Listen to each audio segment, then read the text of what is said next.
What's good, people? Welcome to Premzy TV. I hope everyone is blessed. It's the day after. It's time for me to give you my thoughts in regards to the game yesterday. Arsenal beating Crystal Palace away from home, 1 goal to nil. And it was a very, very vital 3 points in the bag for the Gunners. But let's touch on the game. Let's touch on the starting lineup first of all, because when it came out, I was baffled. I'm not going to sit here and lie to you. I was getting concerned about this whole Gabriel situation. We've all heard over the last couple of days or so that Real Madrid are interested in him, Saudi Arabia are interested in him.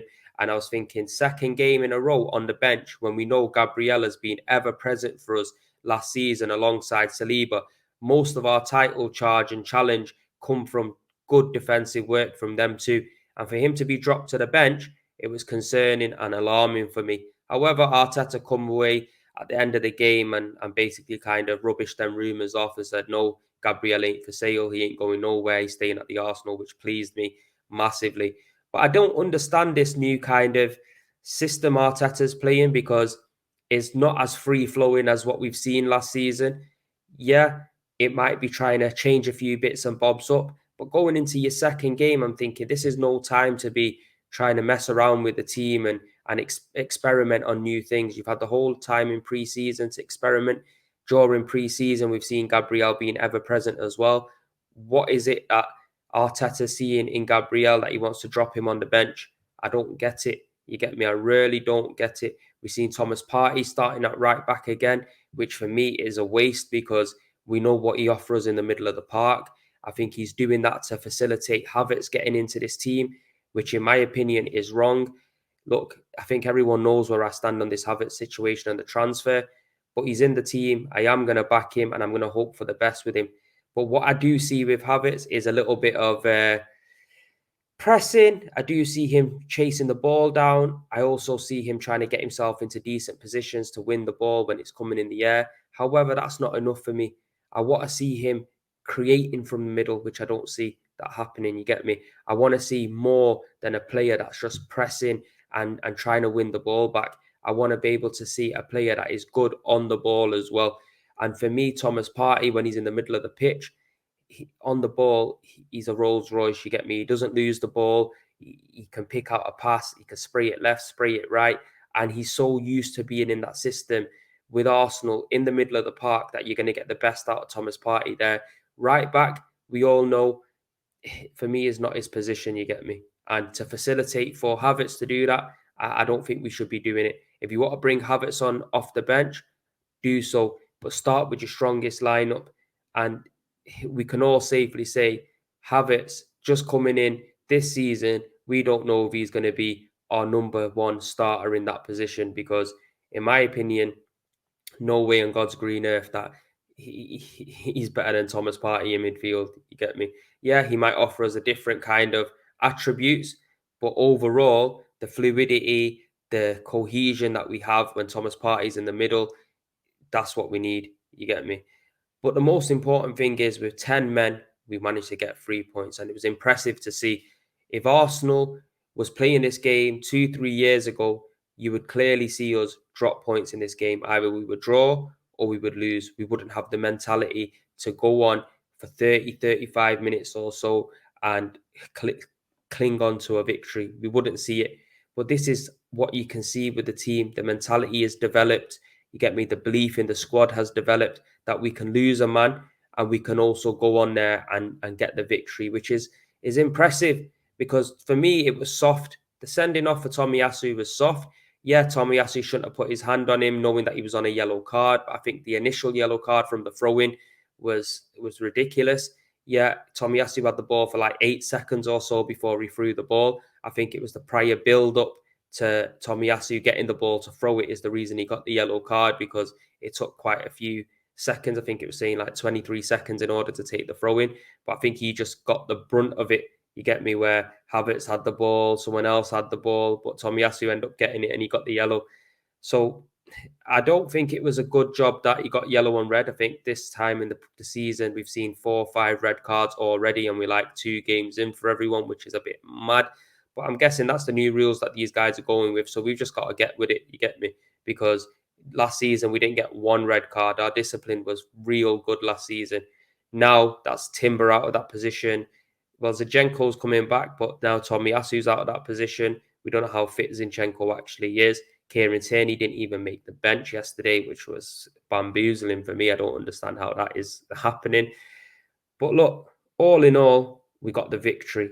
Eddie Nketiah managed to run into the box, a brilliant pass from Martinelli, quick on the free kick, and he got himself into a position to knock it around the keeper, and the keeper fouled him. Penalty.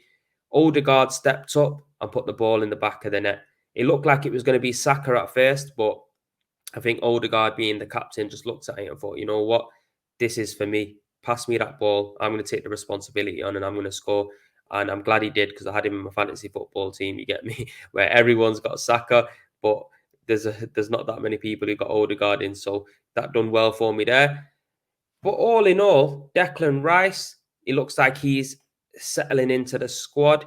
It looks like we're starting to see the best of Declan Rice. I'm telling you now, he's looking like a midfield general. Just what we brought, what we paid for, 105 million. We're starting to see some kind of return. And it was refreshing to see his interview after the game as well, because after the game, Declan Rice come out and he said, you know what, on the coach, I was up for it. I feel like I was up for this game. I was just going to go out there and display what I can do. And he's done that. He's going to become a fan favorite real quick. You seen at the end of the game, he was coming around to all the fans and he was applauding, which is a nice sight to see. You get me? Once you build that connection with the fans, you start building confidence. You get me? And you start seeing better performances. And that's all we can wish for and hope for. I think Eddie Nketiah, like I said, apart from that run, he was making strides to try to create stuff in the game. He missed a sitter, in my opinion, from like 5 yards out. The chip was just too high. You get me? At least put it on target when you're in them kind of positions. And it's surprising because Eddie's quite efficient in them kind of situations. So it was surprising to see that. I don't think Martinelli had the best game. I also don't think Saka had the best game. And I don't think we create enough chances. In these first two games that I've seen us play, I've not seen us create enough killer chances. I've not seen us be penetrating enough. I've seen us kind of see out results.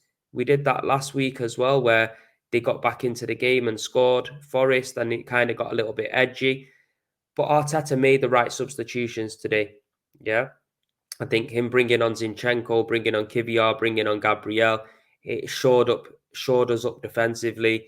We managed to get hold of the ball again. He put Partey back into the middle of the park, and you seen straight away for the 20 minutes that we were getting absolutely battered, and Palace were just on us. They think they had like 30 touches in our box in them 20 minutes, where prior to that they hardly had anything. You can see that them changes made a difference. We were able to keep hold of the ball. Get me, Zinchenko was playing a little bit further up the pitch, so he was holding the ball up there. Thomas Partey was holding the ball up. He did put Havertz up front in order for him to try to use his height and his strength to hold the ball up and give us that kind of time. But all in all, we won the game, and Arteta came out at the end of the game and he said he loves these kind of victories. And yeah, I do as well. You get me? Where you think it's going against you with a man sent off, and you can see it out. It shows character and it shows determination of the boys. But I want to see more from Arsenal. I want to see Arsenal putting the frights in motherfuckers. I want to see Arsenal doing what we done last season, where we were just turning teams over. We had a very, very high goal difference. You get me? We were scoring bags of goals. I want to see that again. I think we got Fulham next at home.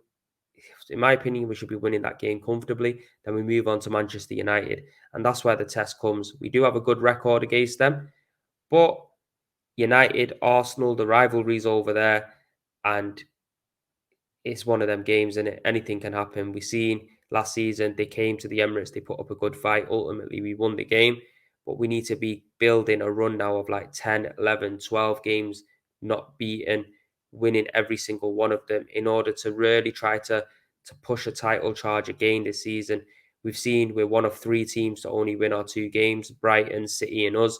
We've done it, which is positive signs, because at the start of the season, it can be a little bit touchy. It can be a little bit one of them situations where people have got the bit between the teeth and you start seeing the better performances from them.